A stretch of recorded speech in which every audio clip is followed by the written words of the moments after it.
Primero agradecerles por la invitación para poder hablarles acerca de la protección respiratoria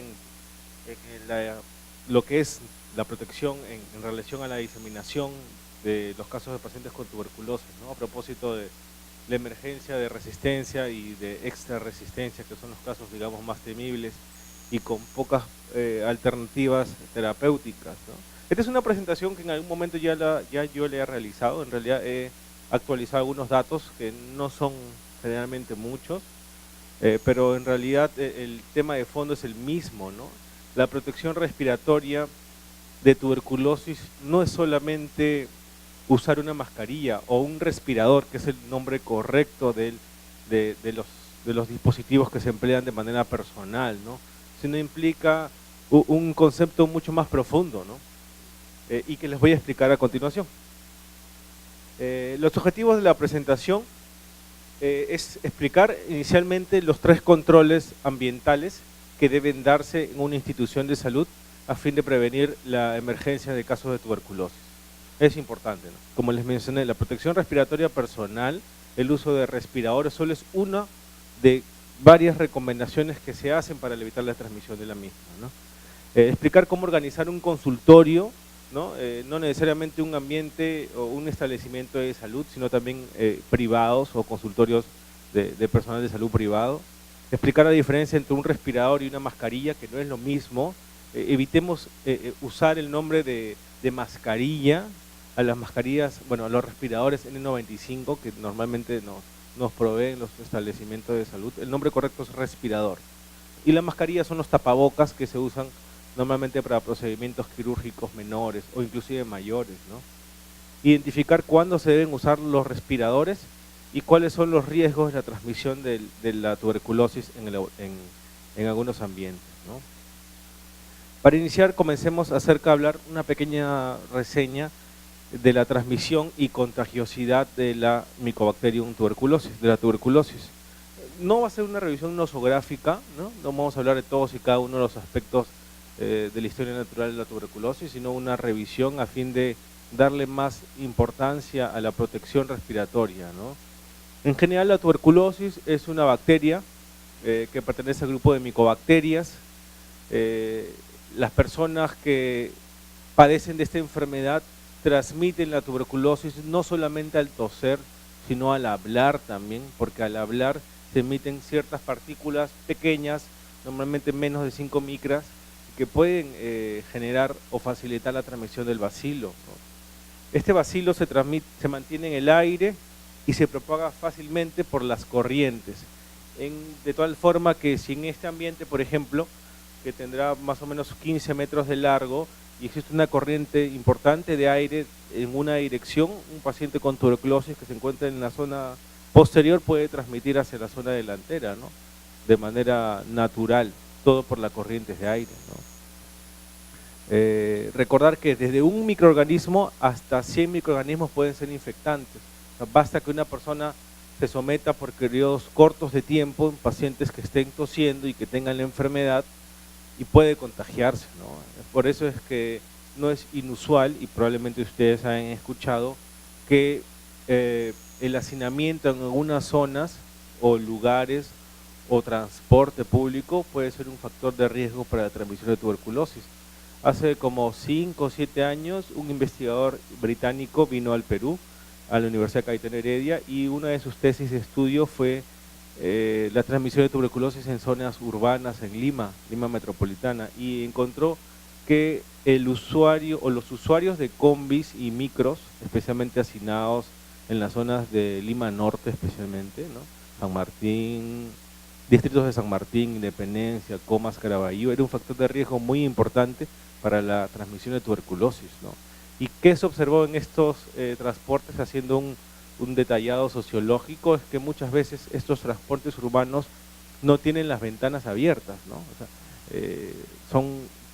además del hacinamiento, no cuentan con un adecuado sistema de ventilación que podría rápidamente evitarse abriendo las ventanillas, ¿no? Las ventanas de estas combis o micros, como se dice, ¿no?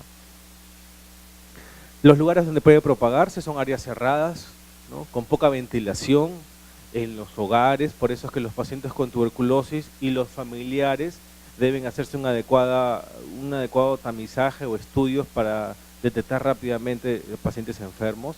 El trabajo, el transporte, como ya mencioné previamente, los contactos más cercanos, lógicamente, son los que tienen mayor riesgo.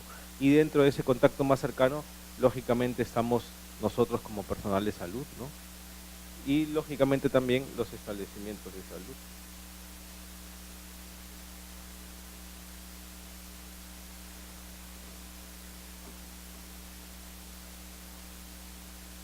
Es más probable, este es un concepto muy importante que debemos recordarlo, que es muy probable que la tuberculosis se transmita más que de un paciente contagiado, o perdón, de un paciente que ya está identificado, que sabemos que tiene tuberculosis, se contagia y es más frecuente que uno se pueda contagiar de un paciente o de una persona que tose y que no sabe que tiene tuberculosis.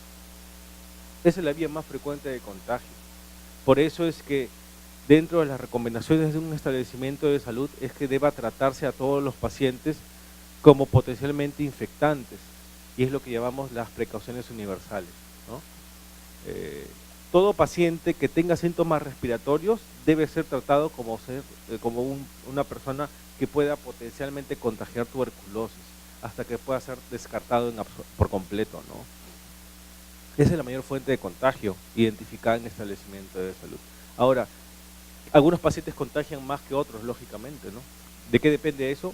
Del resultado, por ejemplo, de la tinción BK en esputo. Aquellos pacientes que son BK positivos, lógicamente, contagian más que aquellos que son BK negativos, ¿no? Recordemos que para hablar de BK positivo o negativo es un estudio que se hace en el esputo de los pacientes, dependiendo si se encuentran cierta cantidad de bacilos en las láminas de esputo, uno puede calificarlo como una cruz, 2 cruces o 3 cruces, siendo que aquellos pacientes que tienen más cruces, BK 3 cruces y 2 cruces, tienen o emiten más bacilos que aquellos que tienen una cruz, ¿no? Consideremos igualmente que para que un paciente sea BK positivo, una cruz, tiene que haber una cierta cantidad de bacilos por campos observados, que es de 1 a 100 por campos observados.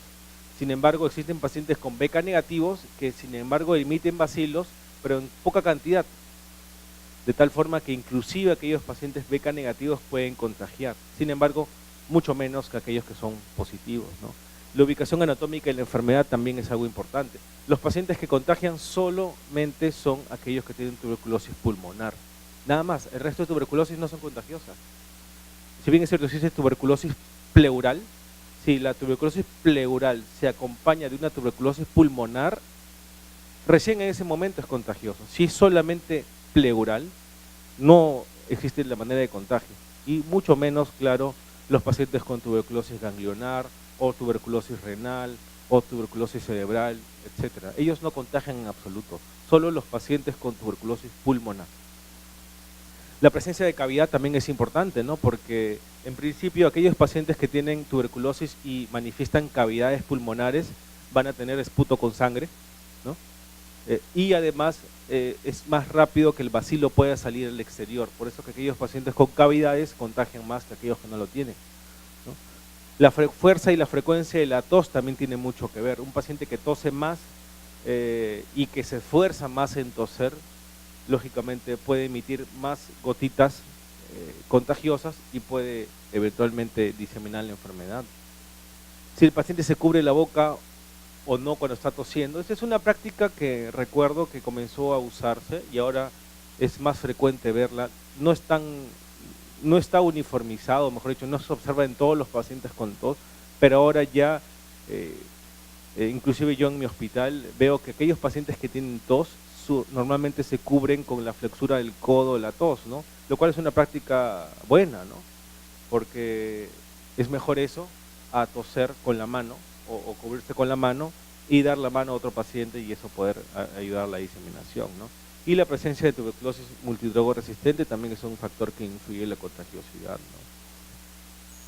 En principio existe un axioma, una ley o una norma, digamos, en las bacterias, ¿no? Y en los virus también suele cumplirse, ¿no? Normalmente un germen se hace resistente para evitar ser eliminado por un antibacteriano, por un antibiótico, ¿no? Sin embargo, este germen se hace resistente a costas de su posibilidad de infección. Quiere decir que la tuberculosis sensible es mucho más contagiosa que la tuberculosis MDR y que la tuberculosis XDR. Eso se ha demostrado en varios estudios, ¿no? Sin embargo, no es imposible un contagio de MDR, ¿no?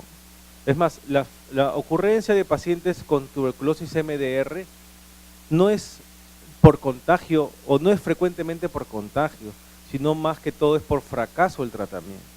Los pacientes con tuberculosis MDR no es que se hayan contagiado tuberculosis MDR, no es lo frecuente al menos, sino son aquellos pacientes que teniendo tuberculosis sensible no han tomado adecuadamente el tratamiento y por eso la tuberculosis se ha hecho resistente, ¿no? La mayoría de casos de tuberculosis MDR y XDR son por fracaso del tratamiento más que por contagio. No estoy negando en absoluto que existan contagios de MDR, sí los hay, pero no es lo más frecuente. ¿Okay? Lógicamente que los pacientes con tuberculosis MDR pueden infectar a personas siempre y cuando haya una exposición más prolongada y lógicamente si no hay una respuesta por el tratamiento instaurado de estos pacientes, ¿no? ¿Cuándo un paciente puede ser considerado no infeccioso? Bueno, la mayoría puede dejar de ser infeccioso a las semanas. En general se toma en consideración que un paciente BK positivo se hace negativo en el transcurso de 3 a 4 semanas, si es una tuberculosis sensible. Si es una tuberculosis MDR tarda más o menos entre 2 y 3 meses, ¿no? Y si es XDR, alrededor de 6 meses a 7 u 8 meses en consideración. Más o menos. Por eso es que parte de las estrategias que se recomiendan para evitar la transmisión de la tuberculosis a nivel comunitario y establecimiento de salud, primero es la detección temprana y el tratamiento oportuno, ¿no? De tal forma que uno corta la transmisión del contagio de tuberculosis, ¿no? ¿En qué momento un paciente puede ser considerado no infeccioso? Primero, es un paciente que está en tratamiento. O sea, un paciente que está en tratamiento tiene menos posibilidades de contagiar y de transmitir la enfermedad. Si está recibiendo la terapia directamente observada, ¿no? A nivel de Latinoamérica existe la estrategia del tratamiento, es tratamiento directamente observado o DOT, ¿no? De tal forma que los pacientes tienen que ir a los centros de salud diariamente y tomar las pastillas frente al personal de salud y de esa forma garantizar una adherencia al tratamiento. Eso se cumple en países de Latinoamérica, ¿no? Aquellos pacientes que tienen una baciloscopía también negativa son considerados no infecciosos si los pacientes mejoran los síntomas. Si el paciente tenía fiebre, por ejemplo, baja de peso, tos con flema, en el transcurso del tratamiento aumenta de peso, son signos de mejoría, ¿no? Si ya no tose o tose cada vez menos, si tenía esputo con sangre y ahora ya no tiene esputo con sangre, si hay aumento de peso, son signos objetivos de una mejoría evidente, clínica, ¿no? Los pacientes con tuberculosis de MDR igual, pero con más cuidado, de tal forma de que los periodos para que negativicen el BK y que puedan contagiar menos son más prolongados, como ya mencioné previamente. El programa de control de infecciones que debe instaurarse en los establecimientos de salud es básicamente o busca los siguientes objetivos: la detección oportuna, como mencioné, de los pacientes casos, ¿no? La separación temprana de ellos mismos, de tal forma que estos pacientes sean tratados a través de grupos en zonas alejadas o que tengan una adecuada ventilación para evitar la transmisión intrahospitalaria. La administración de tratamiento en las personas con tuberculosis a través de la estrategia del DOT, la terapia directamente observada, y basada en 3 tipos de controles: controles administrativos, controles ambientales y la protección respiratoria personal. Como pueden observar en esta diapositiva, la protección respiratoria personal solamente es uno de los 3 pilares que se recomiendan para evitar la transmisión de tuberculosis. No, los 3 son absolutamente importantes y guardan la misma equivalencia de importancia.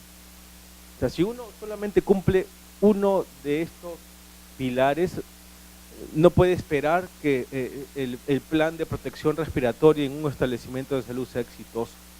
O sea, uno debe cumplir las 3 grandes recomendaciones, ¿no? Los controles administrativos, que básicamente, como su nombre lo dice, son medidas administrativas, políticas de salud, recomendaciones generales, resoluciones directivas o administrativas de cierto establecimiento, digamos a nivel gerencial, digamos, ¿no? Los controles ambientales, que implican básicamente la localización del consultorio de pacientes que atienden o donde se atienden pacientes con tuberculosis, la ventilación, eso es lo que tiene que ver los controles ambientales, y la protección respiratoria es el uso de respiradores. Los controles administrativos, como les expliqué, son las medidas más importantes en general, inclusive más que la protección respiratoria personal. Estas son las medidas más importantes para proteger a los trabajadores de salud, ¿no? Son medidas gerenciales, ¿no? Para reducir el riesgo, consta en procedimientos para implementar, monitorizar, evaluar y revisar regularmente los programas de control, ¿no? Las medidas de control, por ejemplo, son detección oportuna de los pacientes con tuberculosis. En una posta, por ejemplo, sería ubicar paneles en lugares visibles a los pacientes, que aquellos pacientes que tengan tos de más de 2 semanas sean evaluados en el programa de tuberculosis o puedan dejar una muestra para descartar la tuberculosis, una muestra de esputo, y de acuerdo a ello se comprometan a recoger el resultado. Esta es una medida de control administrativa, por ejemplo, ¿no? O sea, la disposición de estos paneles en lugares visibles para todos los pacientes, ¿no? Otro sería la búsqueda activa, lo cual también es más costosa y más trabajosa, en zonas donde existan casos diagnosticados de tuberculosis, por ejemplo el Cerro San Cosme, ¿no? Que es una zona internacionalmente conocida. El Perú y Lima y Callao es muy conocido porque es la zona donde existe la mayor transmisión de tuberculosis en el Perú y probablemente en Sudamérica, ¿no? El aislamiento y la separación del paciente con sospecha de tuberculosis, ¿no? En un ambiente, digamos, completamente aislado, especialmente de algunos otros pacientes de riesgo, ¿no? En algunos hospitales, por ejemplo, normalmente los programas estigmatizados son tuberculosis y VIH, ¿no? Alejados del hospital o en una zona muy lejana de la entrada y a veces contiguos, ¿no? Y es lógicamente inadmisible que podamos juntar a un paciente con VIH con los pacientes con tuberculosis en zonas aledañas, ¿no? Porque el paciente con VIH ya tiene la inmunidad deprimida, las defensas deprimidas, y al estar en contacto con pacientes con tuberculosis puede generar casos en estos tipos de pacientes, ¿no? El tratamiento oportuno y adecuado y la promoción del tratamiento ambulatorio de los pacientes, ¿no? Otra de las medidas de control administrativo recomendadas es la identificación de áreas de alto riesgo para la transmisión. Por ejemplo, las salas de neumología, ¿no? O las salas de pacientes con enfermedades respiratorias. Por ejemplo, en las áreas donde los pacientes dejan las muestras de esputo. Las áreas donde se hacen procedimientos respiratorios como broncoscopías, por ejemplo, ¿no? Capacitación y educación de personal de salud, que también es importante. La capacitación debe ser rutinaria, ¿no? Porque el ser humano de por sí es una persona que se agota, ¿no? Es normal, es parte de la conducta humana el agotamiento. Uno puede ingresar a un trabajo durante el primer año, puede estar animoso en hacer varias cosas, pero al cabo del año uno se agota, ¿no? Por eso es que existen las vacaciones, ¿no? Para recobrar las energías diluidas, digamos, durante el año de trabajo y uno pueda esperar retornar a las labores con más animosidad, por decirlo de alguna forma, ¿no? La capacitación y esta educación debe ser rutinaria, como le explico, de manera anual, ¿no? Especialmente para personal nuevo, ¿no? Y si algunas políticas de establecimiento de salud tienen el tema de rotación de personal, más aún, ¿no? Porque hay personal de consultorios, por ejemplo, de traumatología, y que llega al consultorio de neumología y no sabe qué va a hacer. No sabe que tiene que usar mascarilla todo el tiempo, no sabe que tiene que disponer a los pacientes con enfermedades respiratorias, tuberculosis, de aquellos que no tienen tuberculosis en dos ambientes diferentes, ¿no? No vamos a mezclar asmáticos con tuberculosis, ¿no? Educación a los pacientes y a los familiares a fin de detectar tempranamente los síntomas, ¿no? Todos los pacientes con tuberculosis deben buscarse en sus familiares cercanos el descarte oportuno de la enfermedad, ¿no? Para establecer si hay o no contagio y si se inicia profilaxis o tratamiento.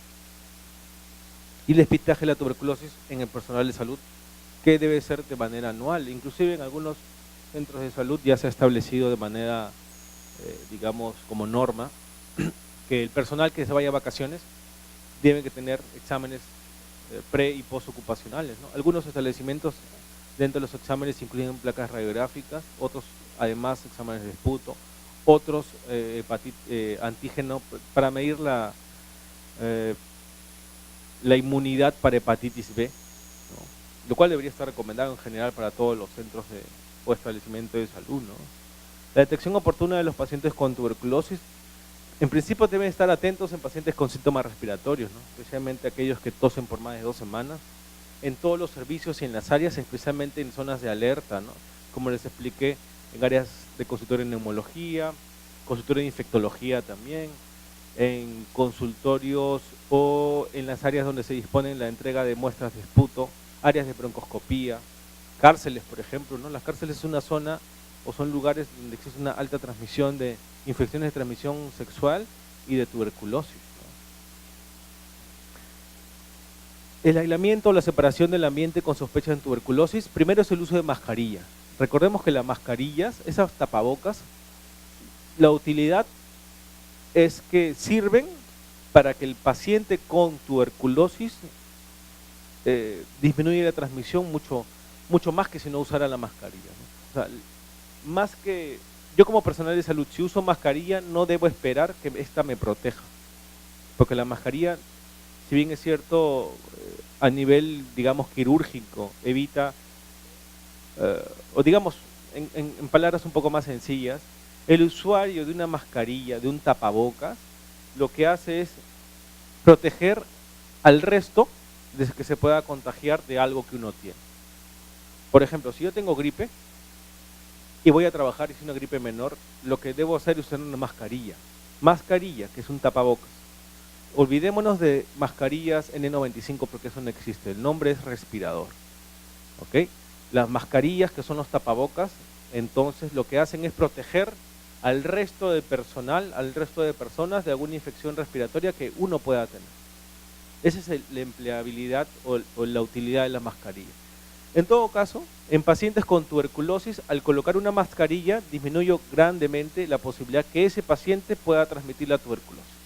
Por lo tanto, en algunos establecimientos de salud, en pacientes con tuberculosis pulmonar, en ambientes idealmente individuales, estos pacientes tienen que usar mascarillas, tienen que usar tapabocas.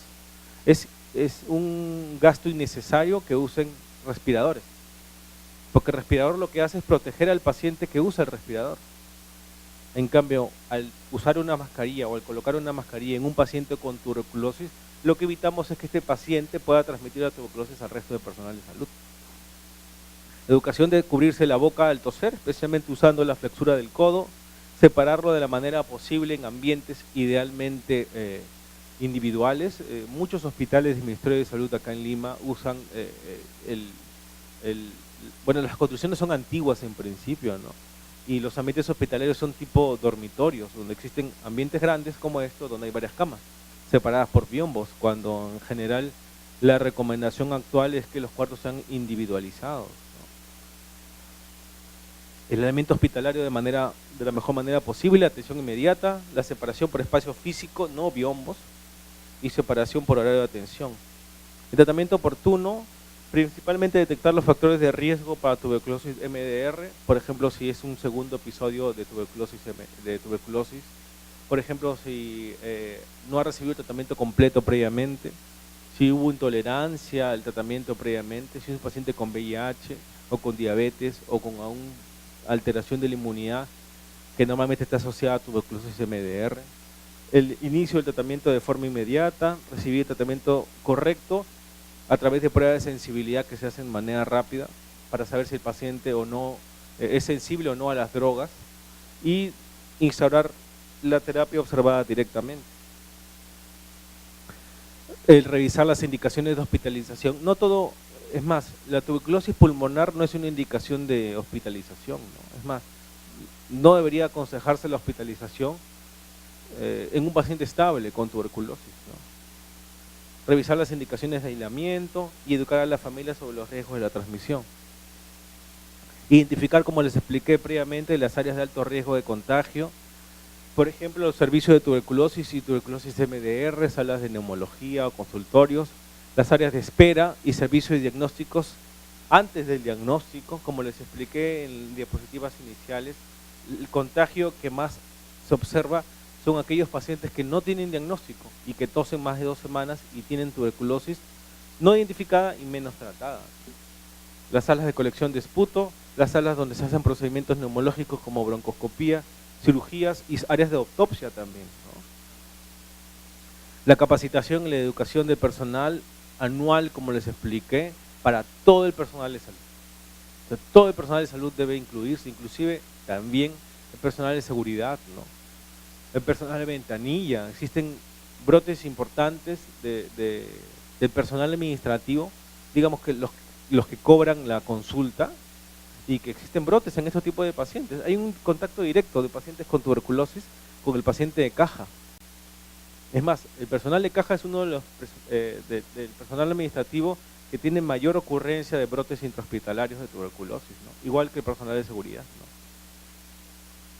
Educación a los pacientes y familiares, explicándoles el periodo de contagiosidad, el descarte de pacientes con tuberculosis, cómo contagiar, cómo manejar, cómo hacer los descartes, ¿no? El despistaje para el personal de salud de la misma forma, como les expliqué, pruebas de PPD de forma anual, placas radiográficas antes y después, idealmente, del periodo vacacional, evaluaciones anuales. El segundo medida de control es los controles ambientales, ¿no? El control ambiental tiene que ver más que todo con la ubicación de estas zonas de alto riesgo, especialmente relacionadas a la ventilación, ¿no? En términos generales existen varios dispositivos como algunos ambientes con sistemas de recambio de aire. El sistema de recambio recomendados más o menos son de 8 a 10 recambios de aire por hora a través de máquinas, ¿no? Sistemas de presión positiva que lo que hacen es que el aire emitido en una zona salga hacia el exterior y no pueda regresar. Y la forma más barata, económica y más sencilla es aprovechar las corrientes de aire, ¿no? Los controles ambientales son una segunda línea de defensa. Lo que buscan es reducir la concentración de núcleos de gotitas infecciosas, controlando la dirección y el flujo de aire a través de la ventilación natural, que es la forma más barata y más sencilla, más inteligente en realidad.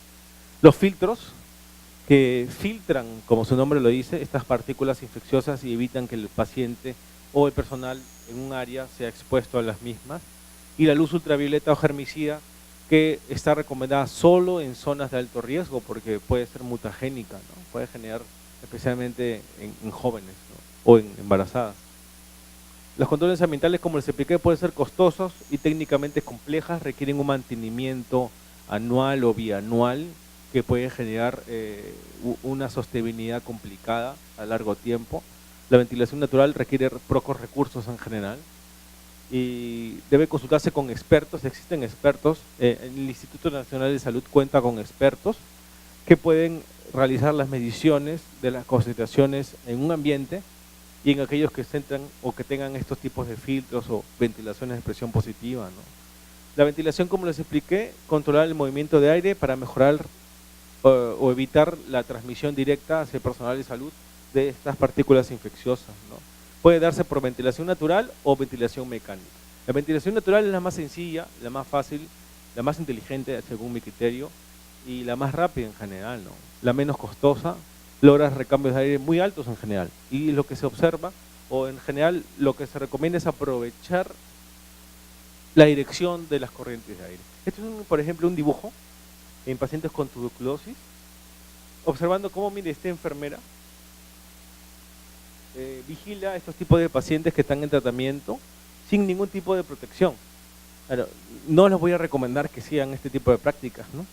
Pero esto se da porque la dirección del aire viene de afuera hacia adentro, ¿no? O sea, todo el aire respirable, digamos, en esta zona es expelido hacia la zona posterior, de tal forma que existe una menor exposición que si el aire viniera de forma contraria, ¿no? O hubieran corrientes, claro,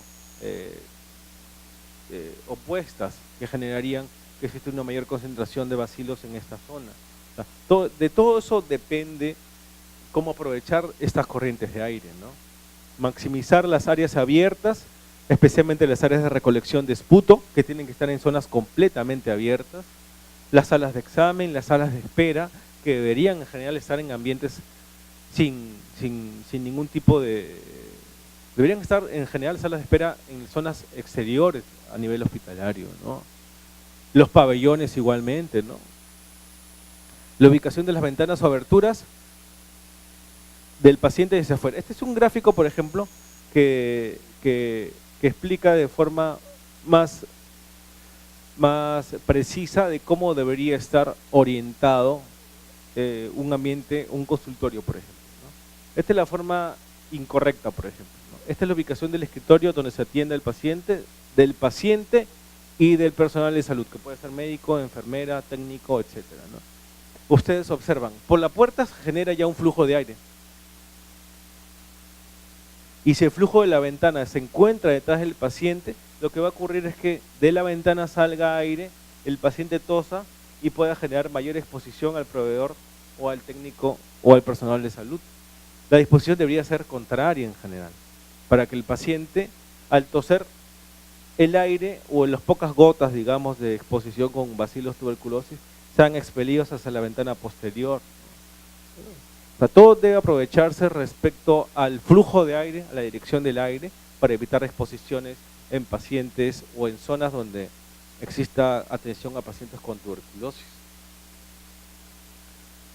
La ventilación mecánica son más caras normalmente, los filtros de alta eficiencia o los filtros EPA son de los más caros, ventilaciones a presión positiva, ventilación con recambios de aire, normalmente son bastante caros y requieren un mantenimiento importante, igual costoso, ¿no?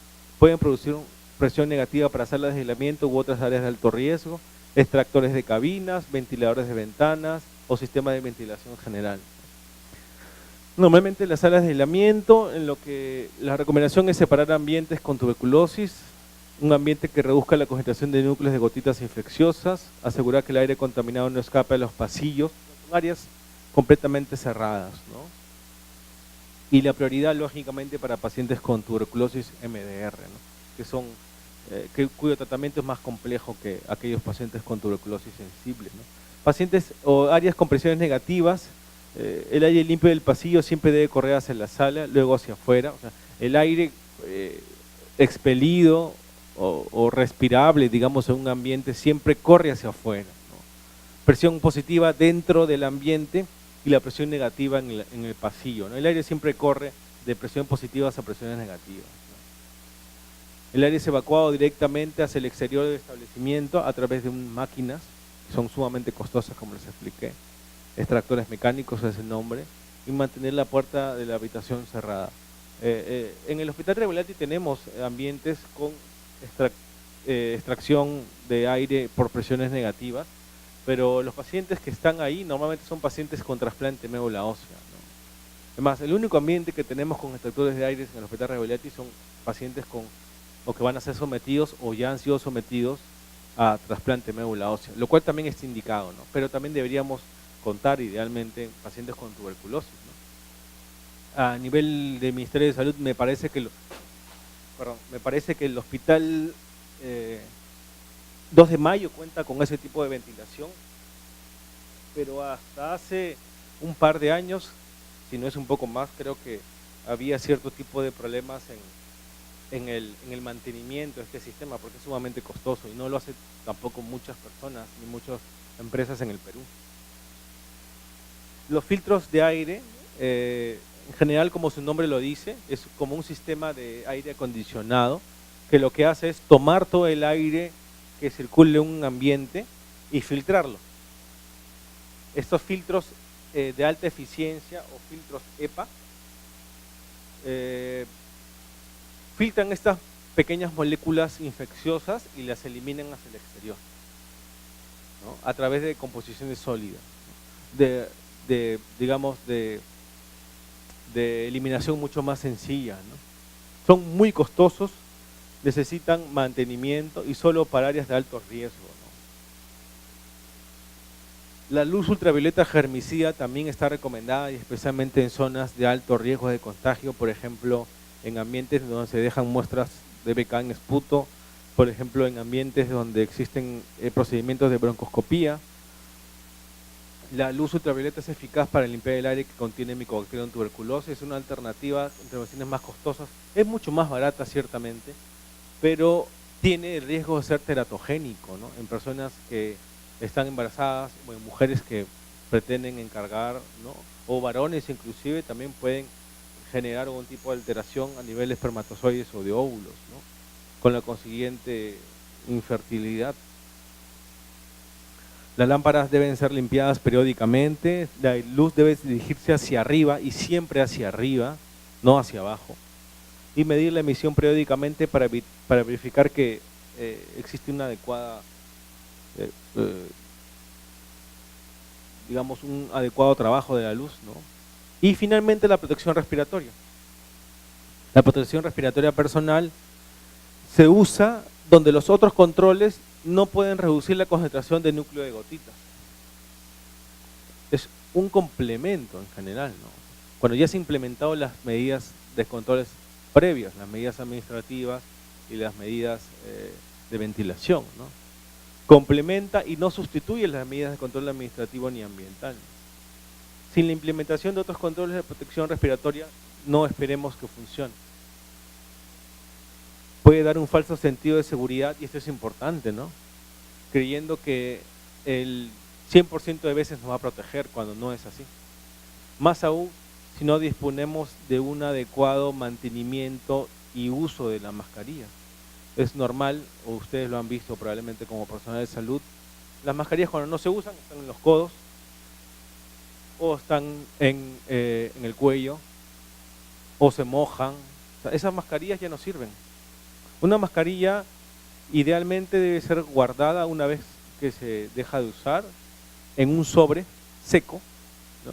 Sin estar el elástico tirando, ¿no? Una mascarilla normalmente puede durar entre 2 semanas y 20 días, cuidada adecuadamente, después de lo cual debe ser desechada, ¿no? Y cambiada. Idealmente debería usarse una diariamente, ¿no? Pero son costosas, ¿no? Los lugares de alto riesgo donde se recomienda el uso de estos respiradores: cuartos de aislamiento, por ejemplo, para pacientes que tienen tuberculosis, cuartos donde se han realizado procedimientos neumológicos, esputo inducido, broncoscopías, consultorios médicos y dentales, en pacientes que tienen la enfermedad, ambulancias y otros vehículos que transportan pacientes con tuberculosis, hogares de pacientes con tuberculosis, casas de reposo, ¿no? Y procesamiento de cultivos y pruebas de sensibilidad a nivel laboratorial. Cada establecimiento debe tener políticas estrictas de uso de respiradores. El uso de respiradores fuera de estas recomendaciones no esperemos que protejan o nos protejan. Tiende a estigmatizarse a los pacientes innecesariamente. Crea en el personal una falsa sensación de seguridad, como les expliqué previamente. Existen varios tipos de marcas de respiradores. Los más, o mejor dicho, los únicos aprobados y útiles y que sirven son de estas marcas, o digamos, aquellos que han sido aprobados por estos dos organismos internacionales. Uno es europeo y otro, perdón, uno es americano y otro es europeo, que garantizan que ese respirador funciona y es útil y debe ajustarse a la cara de la persona. Esto es algo importante, ¿no? Porque no, a nivel hospitalario no solamente consiste en dar a diestra y siniestra respiradores a todo el mundo, porque no todo el mundo va a tener la misma talla de respirador, ¿no? Existen pruebas de ajuste con algunas sustancias como el talco, que lo que permiten es ver si es que, por ejemplo, la talla M es la mejor para mi rostro, o de repente la talla P, la talla pequeña, se ajusta mejor, ¿no? A veces los establecimientos de salud reparten todas las tallas uniformemente a todo el personal de salud y no a todos le va a caer bien. Especialmente me refiero a caer bien a que si va a ajustar adecuadamente. Hay personas con rostro más grande, otras personas con rostro un poco más pequeño, independientemente de la estatura, ¿no? Eso es importante. Usar, como le digo, las pruebas de ajuste, ¿no? Existen 9 tipos de filtros certificados por la NIOSH. Los 3 niveles de eficiencia son estos, por eso es lo que se llama N95, N99 y N99.97, que en general describen la eficiencia para la filtración de partículas. La N95 tiene una eficiencia del 95%, la otra del 99% y la tercera del 99.97%, también llamada del 100%. Existen 3 categorías de resistencia a la degradación. Las categorías N, que no resiste aceites, la R, que resiste los aceites, y la P, que es a prueba de aceites. En general, para el tipo de utilidad que nosotros le damos, son pruebas N95, ¿no? Que no resiste aceites, no es necesario que resista aceites para el tipo de utilidad que le empleamos a nivel hospitalario, y que filtre por lo menos el 95% de veces. Lógicamente que las de 99 y 100% son más caras también, ¿no? Los respiradores N95, mal llamados mascarillas, son generalmente aceptados para la mayoría de situaciones de pacientes con tuberculosis. Puede ser prudentemente utilizar a nivel más alto de protección durante el procedimiento de riesgo, especialmente en estas zonas, ¿no? Estas mascarillas, por ejemplo, que son las verdes, bueno, es un verde, esas son las mejores, por ejemplo. Esas son las mejores, ¿no? Que tienen certificación de marca normalmente 3M, es una muy buena marca, y tiene la certificación de la NIOSH, ¿no? De la NIOSH, ¿no? Hay que cuidar los respiratorios, pueden durar varias semanas, como les expliqué, hasta 2 a 3 semanas adecuadamente cuidados. Guardar en bolsa de papeles idealmente para evitar que se humedezcan. Lima es una zona altamente húmeda, con papel seco uno puede evitar que se humedezcan. Una mascarilla húmeda es una mascarilla que no sirve. Debe cuidarse el elástico y no guardarlos colgados idealmente. Menos disponerlos, lógicamente, en los codos, en el cuello, en la cabeza. De esa forma gastamos el elástico y sobreestiramos el respirador, haciéndolo inutilizable. La protección respiradora, como les expliqué, estos respiradores y las mascarillas que no protegen al personal de salud para evitar el contagio de tuberculosis. Las mascarillas no han sido diseñadas para proteger, sino para evitar la transmisión, como ya les expliqué. Las mascarillas o tapabocas evitan la propagación de microorganismos desde la persona que las lleva puesta. O sea, un paciente con tuberculosis, si queremos evitar que transmita, pongámosle una mascarilla. No usemos un respirador, ¿no? Es demasiado. Usadas por pacientes con tuberculosis infecciosa y cuando hay un paciente con sospecha igualmente. ¿Ok? Eso es básicamente lo que les quería explicar. No sé si tienen alguna pregunta o comentario. Sí.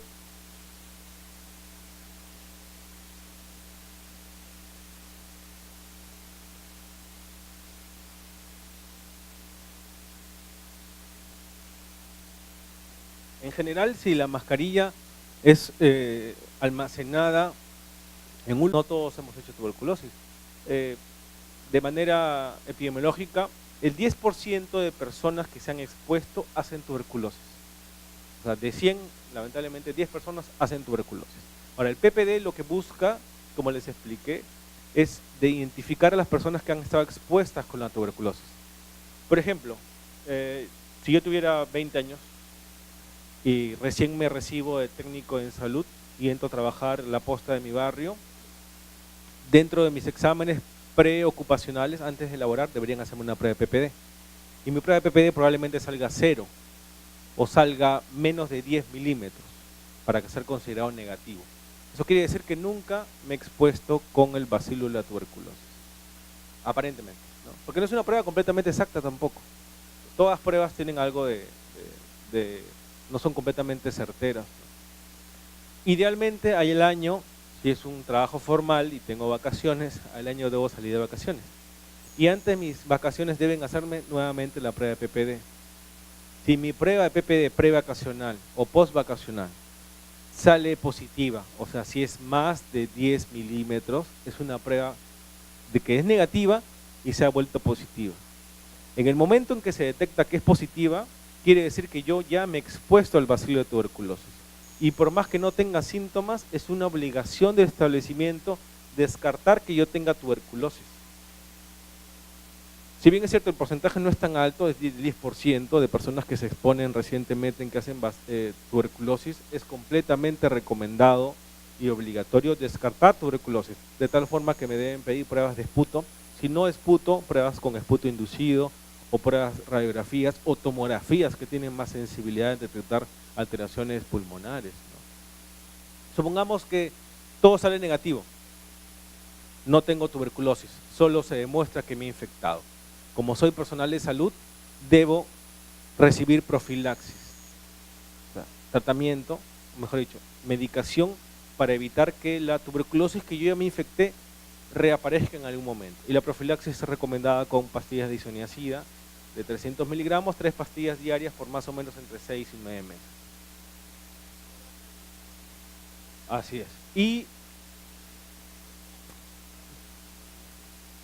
en general, mire, de manera personal yo creo que las personas que trabajan en atención al cliente directamente con personas están en riesgo, más aún si son personal de salud. Pero de frente o de pronto deberían haber estudios, qué sé yo, no me parece en realidad muy frecuente que el personal que atiende en el Banco Continental, por ejemplo, el cajero de la ventanilla, esté expuesto de manera… Claro.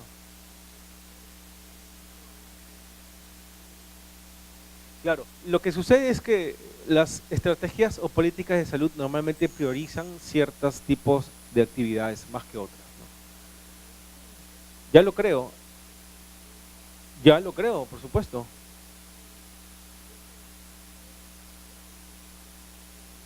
Por ejemplo, hablando, lo que usted menciona es completamente cierto. Es más, probablemente la oficina del Banco Continental que esté en La Victoria, cercano al Cerro San Cosme, debería tener ventanillas completamente herméticas, sin contacto con, con los clientes y con estos dispositivos electrónicos para evitar contagio, porque en esa zona existe una mayor transmisión, ¿no? De repente la recomendación podría ser, pero como se da cuenta es una individualización de una zona de riesgo. Sí, es más, en ciertos trabajos, los exámenes prevacacionales y postvacacionales están recomendados, ¿no? O sea, el PPD, radiografías, etcétera, etcétera. Sí, por supuesto recomendados, ¿no? ¿Tenían una pregunta, creo, por atrás? ¿No? Sí.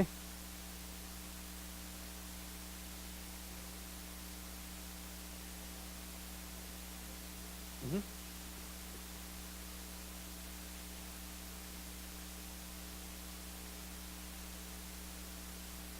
Se refiere a pacientes que tenían BK3 cruces y luego son BK negativos, con tratamiento.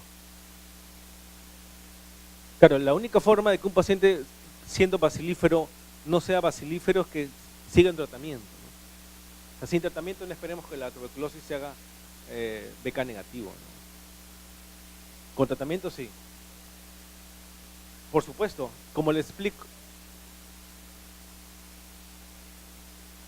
Sí, claro, los pacientes con tuberculosis, por ejemplo, especialmente bacilíferos BK1 cruz, 2 o 3 cruces, deberían usar mascarillas, inclusive en su domicilio. Mascarillas en su domicilio para evitar que contagien a otras personas. Abrir las ventanas, de pronto ubicarse en ambientes donde llegue la luz del sol, porque la luz del sol funciona también como tiene rayos ultravioleta, la luz del sol, también ayuda a depurar los ambientes con tuberculosis. La mascarilla, como les expliqué en la presentación, protege del paciente que tiene para que no transmita al resto. O sea, protege de quien lo usa para evitar la transmisión. No esperemos que si usamos un tapaboca a nosotros nos protege que nos infectemos, ¿entiendes? La protección se da al revés, ¿no? El respirador nos protege que nosotros nos infectemos, pero la mascarilla protege de que el paciente no transmita, ¿me entiendes? Los pacientes con tuberculosis pacientes deben usar mascarilla. El personal de salud sin tuberculosis tiene que usar respirador. ¿Ok? ¿Alguna otra pregunta? Perfecto, entonces le agradezco la atención.